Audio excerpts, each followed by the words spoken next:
Hey, j'espère que tu vas bien et que tu es prêt à découvrir un investissement un peu méconnu en France, mais qui vaut vraiment le détour.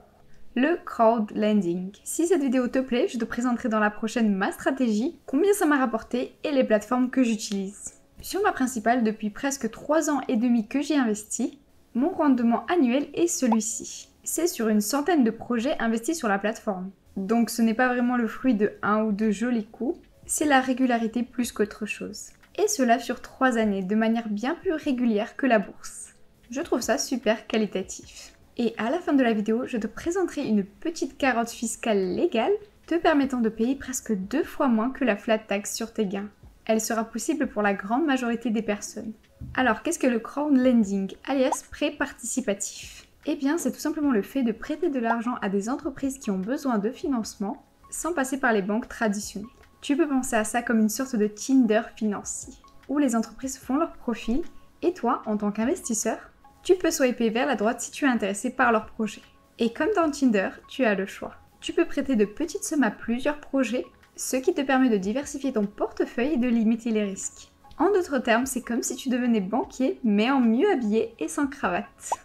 Attention, les prêts participatifs sont souvent confondus avec le crowdfunding, mais ils ont des objectifs différents. Le crowdfunding consiste à faire appel à des donateurs pour le développement d'un projet ou pour le financement d'un produit qui n'existe pas forcément encore. Tandis que les prêts participatifs consistent à précommander un produit, un service, ou à développer ou faire évoluer une société déjà implantée. Dans la majorité des cas, le crowdlending est fait via un prêt infini. On récupère des intérêts tous les mois que l'on peut réinvestir et le capital placé, lui, est récupéré lors du dernier remboursement d'intérêts. Mais pourquoi les entreprises choisiraient-elles le crowdlending plutôt que l'endettement auprès des banques? Eh bien, il y a plusieurs raisons. Parfois, les entreprises veulent éviter les délais interminables des banques qui peuvent mettre des mois à donner une réponse. D'autres fois, elles ont tout simplement été refusées par les banques, mais ça ne veut pas dire que leur projet n'est pas intéressant. Cela peut être juste une question de critères. Et puis, il y a d'autres entreprises qui préfèrent garder leur trésorerie disponible pour d'autres besoins et qui ne veulent pas s'endetter davantage. Maintenant, parlons des avantages du crowdlending. Tout d'abord, c'est un investissement accessible à tous, avec des montants de départ souvent très bas. Le ticket d'entrée est à partir de 20 € sur la plupart des plateformes. Et contrairement à certains investissements où il faut attendre des années pour voir des résultats, avec le crowdlending, tu reçois des remboursements généralement mensuels, ce qui te permet de faire jouer les intérêts composés ou de réinvestir rapidement tes gains ou faire fructifier ton argent.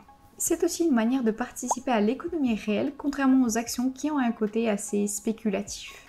Même si là, on est basé sur des entreprises à taille bien plus réduite, ce qui participe bien plus concrètement à l'économie locale ou régionale. Et le taux de rentabilité dans tout ça? Eh bien, il peut être très intéressant, allant de 2 à 11%, voire plus, selon les projets et les plateformes, et cela sans compter l'impact du réinvestissement. Bien sûr, comme tout investissement, le crowdlending comporte des risques. Le premier, c'est le risque de perte en capital. Il peut arriver qu'une entreprise ne soit pas en mesure de rembourser son prêt. Et dans ce cas, tu pourrais perdre une partie, voire la totalité de ton investissement. La plupart des plateformes attribuent une note aux opérateurs selon leur niveau de risque. De cette appréciation découle le taux d'intérêt proposé. Donc, il faut garder en tête que les projets qui affichent la promesse de gain la plus importante sont potentiellement aussi les projets les plus risqués. Donc, en tant qu'investisseur conscient et pour minimiser ce risque, je te recommande de diversifier tes investissements en prêtant de petites sommes à plusieurs projets. Pense logique ETF, ne pas mettre tous ses œufs dans le même panier.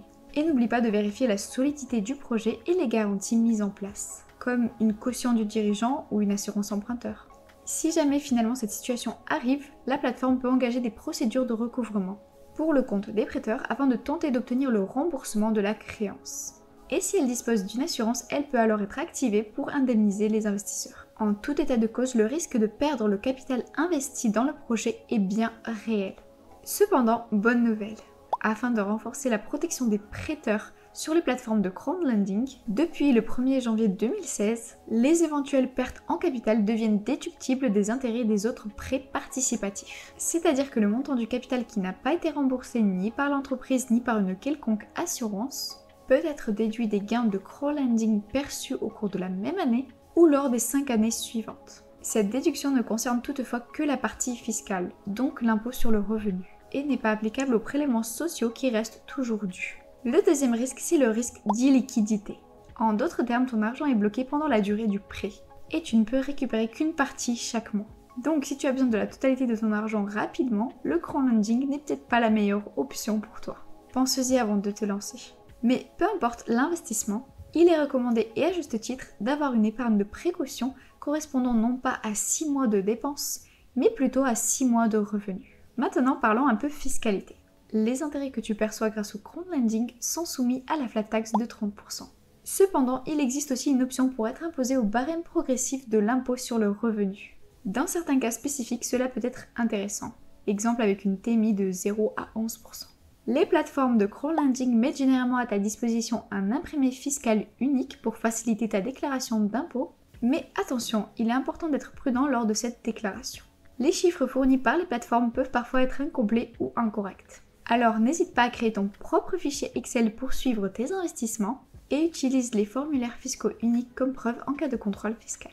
Pour comparer cela à la bourse, les rendements sont équivalents en moyenne, mais investir dans des prêts participatifs est normalement plus stable en raison de la susceptibilité de la bourse aux grandes fluctuations.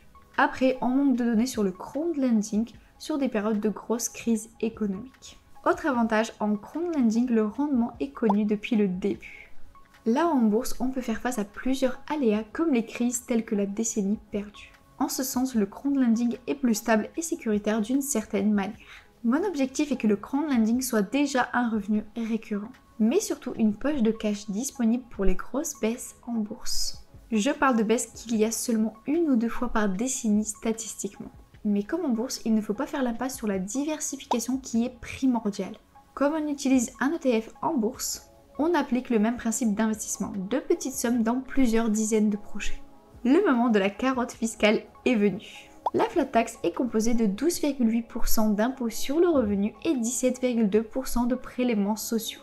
Mais si tu es célibataire avec moins de 25 000 € par an ou en couple avec moins de 50 000 € par an, tu peux, avant novembre de mémoire, remplir une dispense qui te permettra de ne pas payer les 12,8% d'impôts sur le revenu. De ce fait, seuls les prélèvements sociaux resteront dus, ce qui permettra de récupérer plus de gains, d'en réinvestir plus et d'augmenter les intérêts composés. C'est donc avoir accès à la fiscalité du PEA sans les 5 ans d'attente, à condition de gagner 25 ou 50 000 € par an en fonction de ton foyer.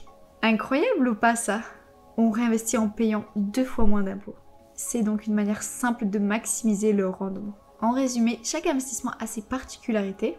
L'essentiel c'est que cela te corresponde et que tu puisses dormir sur tes 2 oreilles. Donc n'oublie pas de bien prendre en compte ce qui est important pour toi. J'espère que cette vidéo t'a plu et que tu as appris des choses intéressantes sur le crowdlending. N'hésite pas à me laisser un commentaire pour me dire ce que tu en penses. Et si tu as déjà essayé le crowdlending, partage ton expérience. Je serai ravie de la lire. Prochaine vidéo, mon expérience détaillée avec mes projets annulés, mes retards et surtout mes rendements. Car oui, j'ai investi via un peu trop de plateformes. À très vite.